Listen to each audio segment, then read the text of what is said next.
It's Catherine and Brian from Moonstarlodge in South Central Ontario with your Indigenous perspective on all things metaphysical, and we're using our tarot cartomancy with oracles as we do weekly and have for the past about 7.5 years now on a weekly basis. I've been using tarot and oracles though since 1972, and we're using a plethora of interesting decks. The picture of the decks used in the statement of their authorship is always included as a separate post on the socials.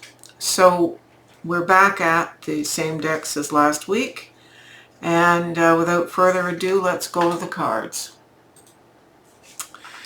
So here we have the Tarot of Mystical Moments down here, and then one each of some of the rest of the decks that I pulled for this week. Last week it was the Barbara Walker Tarot, and so we've switched it up. So it's a frolic day. The Three of Cups suggests getting together with people, coming out of our hibernation, so to speak, and having a bit of a good time, and building nonsense with friends, and that's a good thing, because it looks like the ancestors, spirits, guides, teachers, angels are warning us against holding on to something. If we're preventing frolicking, preventing getting out and being social because of this Ten of Swords, it's suggesting something is done. Maybe it's just the concept of winter, but what's done is done is done. It's done and dusted. Let it go. Get out there and frolic and put it to bed. It's done. Unfortunately, the Ten of Swords seems to be pervasive, because here it is from a different deck. Again, it looks like it's a bit of a roller coaster week. This is fear. This is spinning our tires over something that really needs to be let go. Absolutely. This poor sad face with all these hands poking swords in there. But it is done, and the only person causing pain to us when something is done is us, because we keep going over it and what we should have said and what we could have said, and if I'd only thought to say this or do that. No, we gotta let it go. So even when we've had some frolic, don't fall into the temptation to backtrack and backpedal. In fact, what the ancestor card here is asking us to invoke is sacred rage. This skeletal figure has a belly and heart full of sacred rage, and as it releases its rage, screaming toward the heavens, all this fire and flame turns into butterflies. It is the release, the final release, and that's how we get rid of that which has been bothering us. And it takes strength to do that. It takes an inner sense of emotional strength to do it calmly and with dignity for self and dignity for whatever the circumstances are, and a maturity. It's clarified by the Queen of Swords. Who better? Off with its head. If it doesn't serve, off with its head. And this can apply to the situation that we're letting go, but it can also help us internally letting go of the thoughts and regurgitation of things that are done. The Queen brings clarity and swiftness and a sense that she's protecting our strength. Moving intellectually out of emotionality. That's a big part of this process.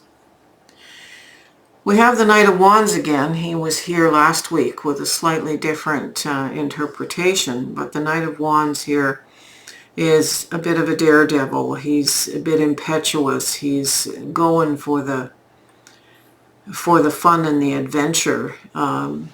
And basically, by taking on the attributes of the Queen of the Swords with our strength, we'll feel more inspired. The inspiritus, the creator within, causing us to go after with adventure in an excited way. Not everything will necessarily turn out the way we think it might, but at least we've had the adventure and we've learned. The clarifier to the Knight of Wands is the trees. The trees are waking, they're growing, they're blossoming. Ask my allergies how much the trees are contributing to the allergies. The dog sounds like she has allergies, but she's actually dreaming. Anyway, we need to stay grounded. This guy's up in the air with his horse jumping through a ring of fire. We can stay grounded. So the clarifier here is the ancestors and thus nature itself asking us to stay grounded and come out into the trees and don't always be up in the air, because we might make more mistakes than good things gleaned. So keep a balance. Keep things in balance. The Magician. So we are the co-creator with the universe of our reality. And we've got all the elements at hand to make something very, very special coming out of this hat, which is a portal. It's a bit like a TARDIS from Doctor Who, but it's, I think, a hat. Anyway, we are co-creating with the King of Coins, or Pentacles. So the king here is a mighty being, capable of seeing everybody has everything they need in the immediate family, the extended community, doing what's best for the growth of all and creating a legacy.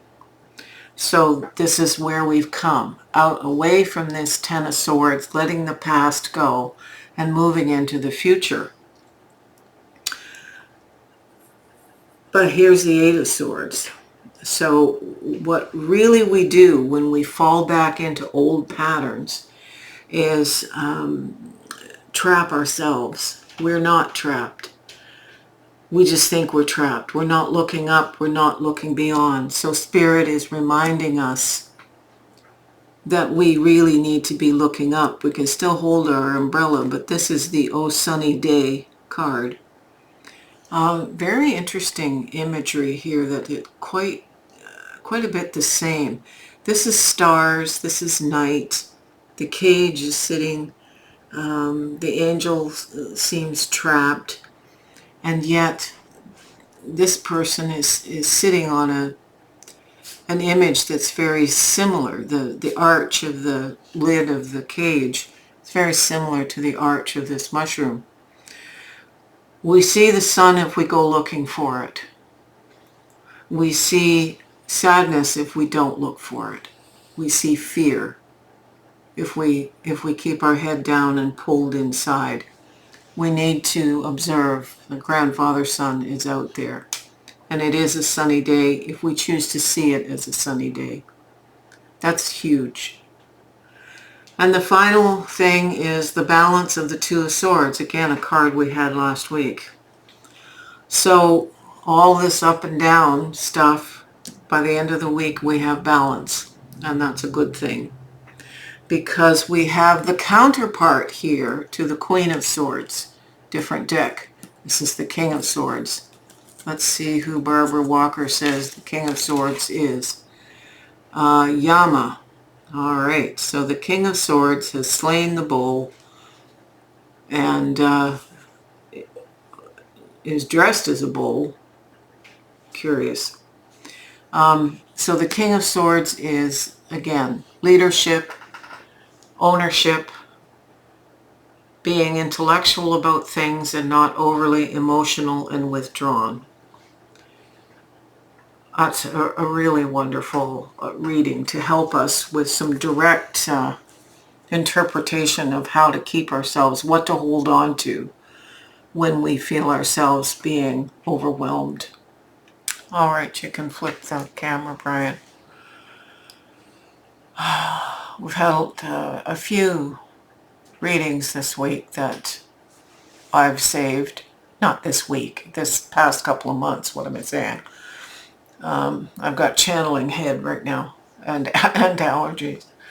A few of them have caused me to ponder, and I've saved the imagery so that I could think about it. This is going to be one of them that I save, because the depth of some of the interpretation here, I can only go so deep in 10 or 15 minutes of reading the cards, but it's not lost on me when I save the cards and peruse them.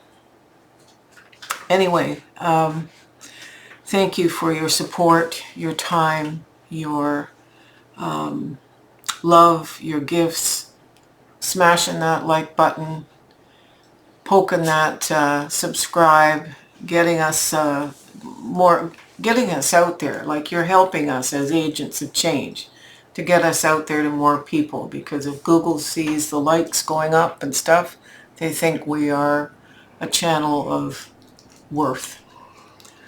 All right, so from Brian and I, we wish you all the best. Aho.